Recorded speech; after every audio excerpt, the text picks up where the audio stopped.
को पता है कि आपके दो खाते होते हैं। एक जो बैंक में खुला हुआ होता है, दूसरा जो भगवान जी के पास होता है। जो खाता बैंक में खुला हुआ होता है उसमें आपके धन में वृद्धि भी हो सकती है, कभी भी खाली भी हो सकता है, समाप्त भी हो सकता है। लेकिन जो खाता ईश्वर के पास है वो कभी खाली नहीं हो सकता। आप जैसा करते हो वैसा ही पाते हो। उस खाते में कभी भी कोई गड़बड़ी नहीं होती। उस खाते को स्वयं ईश्वर देखते हैं। जैसा आप करते हो वैसा ही उसमें लिखा जाता है। जो खाता ईश्वर के पास होता है उसमें कभी भी कोई भी गलती नहीं होती है। तो आज मैं आपको एक ऐसा ही प्रसंग सुनाने वाली हूँ, तो ध्यान से सुनना। हरे कृष्णा दोस्तों, राधे राधे। आशा करती हूँ बाके बिहारी की कृपा से सब खुश ही होंगे। बात 50-55 साल पुरानी है। पति और पत्नी दोनों गाड़ी में बैठकर कहीं शादी में जा रहे थे। पत्नी ने खूब जेवर पहन रखे थे और पति के पास काफ़ी धन भी था। उस ज़माने में इतने बैंक नहीं होते थे कि उनमें ज्वेलरी वगैरह जमा करा दी जाए। पहले लोग ऐसे पहन लेते थे। तो उसकी पत्नी ने बहुत सारे जेवर पहन रखे थे और बीच जंगल में जाकर गाड़ी खराब हो जाती है।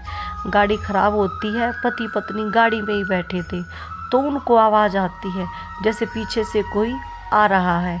तो पति पत्नी गाड़ी से उतर जाते हैं, कभी लुटेरे आ रहे हों तो उतर कर इधर उधर जगह देखते हैं कि कहाँ पर छिपे। तो एक खंडर था जिसमें पति पत्नी सोचते हैं यहाँ छिप जाते हैं। और जैसे ही खंडर की ओर बढ़ते हैं तो क्या देखते हैं, बहुत बड़े बड़े जाले, मकड़ियों के जाले। अब पति ने एक लाठी को उठाया, लकड़ी की डंडी को उठाया, जिससे जालों को हटा रहे थे कि हम अंदर चलेंगे, पहले जाले हटा देता हूँ। तो पत्नी कहती है नहीं, इन मकड़ियों ने कितनी मेहनत से अपना घर बनाया है, इनका घर नहीं तोड़ना है, हम झुक कर के नीचे से निकल जाएंगे। तो पति पत्नी ऐसा ही करते हैं, झुक कर खंडर के अंदर जाकर बैठ जाते हैं। और कुछ ही देर में आवाज़ आती है कि लुटेरे आ गए हैं। और ध्यान से सुनते हैं अंदर बैठे बैठे सारी बातों को। एक लुटेरा कह रहा था कि जंगल में गाड़ी खड़ी है, वो ज़्यादा दूर नहीं गए होंगे, यहीं कहीं छिपे होंगे। और पक्की बात है उनके पास अवश्य ही धन भी होगा, वरना वो गाड़ी को छोड़कर क्यों भागते। तो ऐसे ही लुटेरे इधर उधर खोजने लग जाते हैं। पति पत्नी सारी बातें सुन रहे थे। तो अब दो लुटेरे खंडर के बाहर खड़े होकर देखते हैं। एक कहता है कि चलो अंदर मिलेंगे, और कहीं नहीं गए होंगे, यहाँ पर ये खंडर है, खंडर में ही गए होंगे। तो दूसरा लुटेरा कहता है नहीं, अगर खंडर में गए होते तो ये इतने लंबे लंबे जो जाले हैं ये जरूर टूटे हुए होते, वो अंदर नहीं है, चलो कहीं और खोजते हैं। तो पति पत्नी यह सारी बातें सुन रहे थे और लुटेरे कुछ ही देर के बाद सब जगह खोज कर निकल जाते हैं। तो पति पत्नी देखते हैं कि देखो, हमने इन मकड़ियों का घर नहीं तोड़ा तो हमारा घर भी बच गया। दोस्तों, यह बात सच्ची है। अगर आप किसी का घर नहीं तोड़ते हो तो आपका घर भी कभी नहीं टूटता है। देखो, इन्होंने मकड़ियों का घर नहीं तोड़ा तो मकड़ियों ने भी इनका घर टूटने से बचा लिया कि तुमने हमारी मदद की है, हम तुम्हारी। मकड़ियों ने तुरंत वापस कर दिया, जो कि उन्होंने अच्छा कर्म किया, उनको उसका फल भी साथ के साथ ही मिल गया था।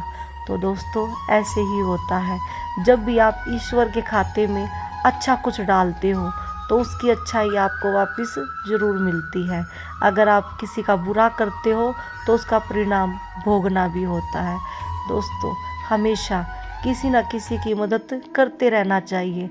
अगर आपकी मूलभूत आवश्यकताएं पूरी हो जाती है तो दूसरे की मूलभूत आवश्यकताएं पूरी करने के लिए कोशिश करनी चाहिए, क्योंकि जैसा आप करते हैं वैसा ही प्रभाव आपके जीवन पर पड़ता है।